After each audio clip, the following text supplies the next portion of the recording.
شہر بصرہ میں ایک گانے والی طوائفہ شوانہ نامی رہتی تھی، جس کا شہر بھر میں بڑا چرچا تھا، اور وہ بڑی بدکار عورت تھی۔ عمرا کی ہر محفل میں وہ شریک ہوتی تھی۔ ایک دن وہ اپنی لونڈیوں کے ہمراہ کہیں جا رہی تھی کہ راستے میں ایک مقام سے اسے بہت سے لوگوں کے رونے کی آواز آئی۔ شبانہ حیران ہوئی اور سمجھی کہ شاید کوئی میت ہو گیا ہے۔ پھر تحقیق حال کے لیے اس مقام پر پہنچی۔ کیا دیکھتی ہے کہ ایک مبلغ بہت بڑے اجتماع میں جہنم کی صفت اور خدا کے ہولناک عذاب کا ذکر کر رہے تھے، اور مجمع خدا کے خوف سے رو رہا تھا۔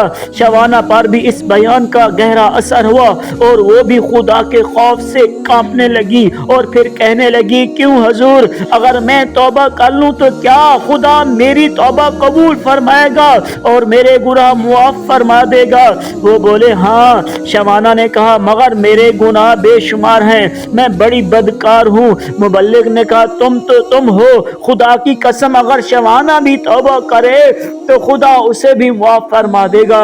شبانہ روتے ہوئے بولی، تو جناب سنیے، میں ہی بذات خود شبانہ ہوں، اور آج سے سچے دل سے توبہ کرتی ہوں کہ آئندہ کبھی کوئی گناہ نہ کروں گی۔ اس کے بعد گھر لوٹی اور اپنی سب لونڈیاں آزاد کر کے اپنا سارا مال غرباء میں تقسیم کر دیا، اور خود عبادت میں مشغول ہو گئی۔ 40 سال تک زندہ رہی اور سارا بصرے میں عابد و زاہد کے نام سے مشہور ہو گئی۔ پیارے اسلام بھائیو، اللہ کی رحمت بہت بڑی ہے۔ سچے دل کے ساتھ توبہ کر لینے سے خدا تعالیٰ بڑے سے بڑا گناہ بھی معاف فرما دیتا ہے۔ مبلغ کو بھی چاہیے کہ وہ نرمی اور پیار کے ساتھ بیان کرے۔ اگر کوئی بیان سن کر متاثر ہو جائے تو اس پر خاص توجہ کرے، اس کی بات دھیان سے سنے اور انتہائی خندہ پیشانی سے اس سے ملاقات کرے، نیز نہایت دل نشین پیرا یہ اسے سمجھائے۔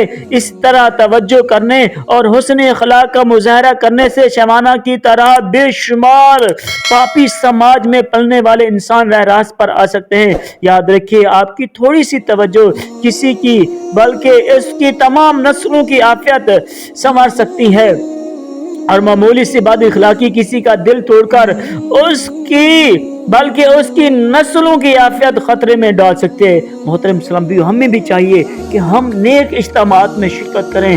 کہیں سے بھی کوئی بات ہمارے دل پر اثر کر جاتی ہے، دل چوٹ کھا جاتا ہے، تو آخرت سمجھ دے گی۔ میرے چینل کو سبسکرائب کیجیے اور آگے شیئر کیجیے۔